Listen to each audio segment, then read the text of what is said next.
Hello नमस्कार दोस्तों, चलिए जानते हैं आज की बड़ी खबरों को। दिल्ली पुलिस ने एएपी सांसद स्वाति मालीवाल से मारपीट के आरोपी अरविंद केजरीवाल के पीए विभव कुमार को गिरफ्तार कर लिया है। विभव को 30 हजारी कोर्ट में पेश किया गया है, जहां उनकी अग्रिम जमानत याचिका खारिज कर दी गई है। अदालत ने कहा है कि गिरफ्तारी के बाद अग्रिम जमानत का कोई सवाल नहीं बनता। दिल्ली के सीएम अरविंद केजरीवाल आज दोपहर 12 बजे एएपी नेताओं के साथ बीजेपी हेडक्वार्टर जाएंगे। उन्होंने कहा, प्रधानमंत्री जेल का खेल ना खेले। मैं भाजपा हेडक्वार्टर जा रहा हूं। आपको जिसको जेल में डालना है डाल दीजिए। भाजपा के लोग आम आदमी पार्टी के पीछे पड़ गए हैं। मुझे मनीष सिसोदिया, सत्येंद्र जैन और संजय सिंह को जेल में डाल दिया। मेरे पीए विभव कुमार को जेल में डाल दिया। मौसम विभाग ने 5 दिन तक 9 राज्यों में हीट वेव का अलर्ट जारी किया है। इनमें दिल्ली, हरियाणा, पंजाब, राजस्थान, मध्य प्रदेश, यूपी, बिहार, पश्चिम बंगाल और गुजरात शामिल हैं। इन राज्यों में 20 जगहों पर शनिवार को अधिकतम तापमान 45 डिग्री सेल्सियस या उससे ऊपर दर्ज किया गया है। दिल्ली के मुंगेर में अधिकतम तापमान 46.8 डिग्री सेल्सियस था। प्रधानमंत्री नरेंद्र मोदी ने हरियाणा और दिल्ली में जनसभाएं की। उन्होंने उत्तर पूर्वी दिल्ली में कहा, मेरा कोई वारिस नहीं है। 140 करोड़ देशवासी मेरे वारिस हैं। कांग्रेस की 4 पीढ़ियों ने दिल्ली पर राज किया, लेकिन आज इनमें दिल्ली की 4 सीट पर लड़ने की ताकत नहीं रही है। कांग्रेस वहां भी नहीं लड़ पा रही है जहां इनका 10 जनपद का दरबार है। अब जानते हैं कुछ प्रमुख इवेंट्स के बारे में। पीएम मोदी झारखंड के पूर्वी सिंहभूम में जनसभा करेंगे। इसके बाद पश्चिम बंगाल के पुरुलिया, बिशुनपुर और मेदिनीनगर में जनसभा करेंगे। दूसरा, राहुल गांधी और सपा प्रमुख अखिलेश यादव यूपी के प्रयागराज में जनसभा करेंगे। तीसरा, आईपीएल में सनराइजर्स हैदराबाद एसआरएच और पंजाब किंग्स पीपीकेएस के बीच दिन का पहला मुकाबला होगा। दूसरा मुकाबला राजस्थान रॉयल्स और कोलकाता नाइट राइडर केकेआर के बीच होगा। धनबाद में साइबर क्राइम का 1 रुपया भी आया तो फ्रीज किया जा रहा है खाता। जिले में ऐसे 1820 अकाउंट है। साइबर अपराधियों पर सख्ती बढ़ी है। पुलिस की खास नज़र अब साइबर क्राइम का पैसा ट्रांजैक्शन करने वाले बैंक खातों पर है, जिसमें दूसरे राज्यों की पुलिस ने करीब 1820 बैंक खातों को फ्रीज कराया है। ये वे खाते हैं जिनमें किसी न किसी माध्यम से साइबर फ्रॉड के पैसे ट्रांजैक्शन हुआ है। राशि चाहे 1 रुपया क्यों ना हो, पुलिस की सूचना मिलने के बाद बैंक उन खातों को डिस्ट्रीब्यूशन मानकर उसे फ्रीज कर दिया है। धनबाद में बच्चे मोबाइल के आदी बनते जा रहे हैं। प्रायः घरों में बच्चे की इस आदत से अभिभावक परेशान है। यह आदत बेहद खतरनाक भी है। शनिवार को कलियासोल में हुई घटना इसका प्रमाण है। वहां 9 साल की बच्ची मोबाइल फ़ोन के फटने से घायल हो गई है।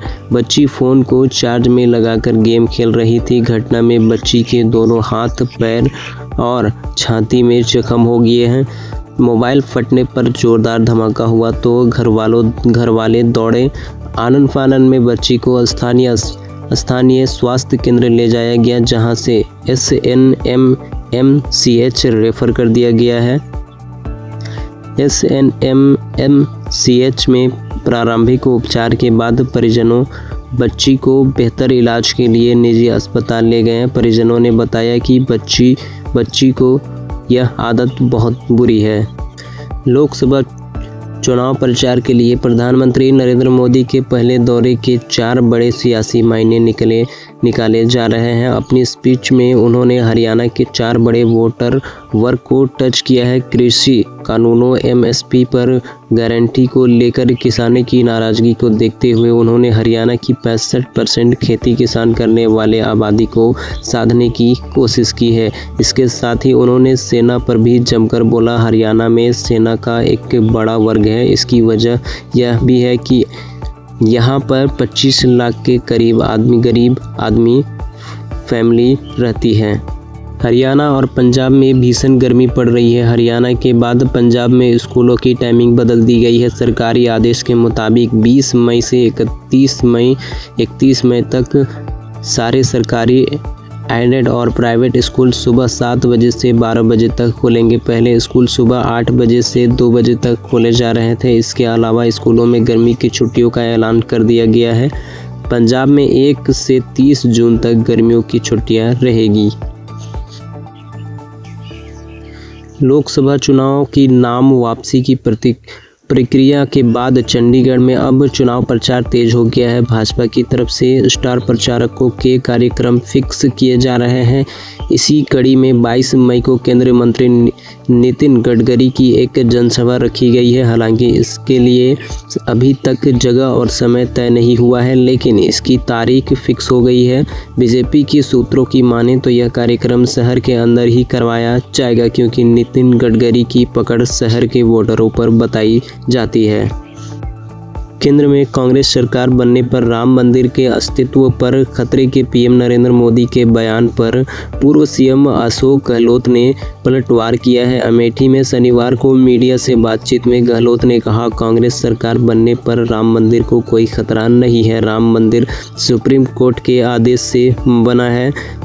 पूर्व सीएम ने कहा, अगर सरकार एनडीए की नहीं है तो नहीं होती और यूपीए की होती, कांग्रेस सरकार होती तो भी राम मंदिर बनता। यह सुप्रीम कोर्ट का आदेश है। पीएम मोदी और बीजेपी के नेता भ्रम फैला रहे हैं। अब उनके भ्रम में कोई आने वाला नहीं है। लोग समझ गए हैं कि मोदी जी झूठ बोलते हैं। चुनाव जीतने के लिए किसी भी हद तक जा सकते हैं। छत्तीसगढ़ के सारगढ़ जिले के एक घर में एक ही परिवार के 5 लोगों की खून से सनी लाश मिली है। वहीं एक लाश फांसी के फंदे पर लटकी मिली है। मामला सलीहा थाना इलाके के थरगांव का है, जहां शनिवार को घर के अलग अलग कमरे में एक मासूम बच्चा, 3 महिला और एक पुरुष की खून से लथपथ लाशें मिली है। जानकारी के मुताबिक वारदात को शुक्रवार की रात को अंजाम दिया गया है। मौके पर हथौड़ा और कुल्हाड़ी भी मिले हैं। आशंका जताई जा रही है कि पड़ोसी युवक ने प्रेम प्रसंग के चलते वारदात को अंजाम दिया है। उसने मासूम समेत 5 लोगों को मारने के बाद भी वहीं फांसी लगाकर खुदकुशी की है। लोकसभा चुनाव को लेकर मुख्यमंत्री नीतीश कुमार 20 मई को बेतिया पहुंचेंगे। वाल्मीकि नगर लोकसभा क्षेत्र में इंडिया उम्मीदवार सुनील कुमार के लिए हाई स्कूल मैना टांड के खेल मैदान में सुबह 11 बजे चुनावी सभा को संबोधित करेंगे। इस दौरान उनके साथ इंडिया गठबंधन के कई दिग्गज नेता भी शामिल होंगे। इसको लेकर तैयारी जोर शोर से की जा रही है। वहीं पुलिस प्रशासन भी सुरक्षा व्यवस्था की तैयारी में जुट गई है। वीडियो अच्छा लगा हो तो वीडियो को लाइक और चैनल को सब्सक्राइब जरूर कीजिए।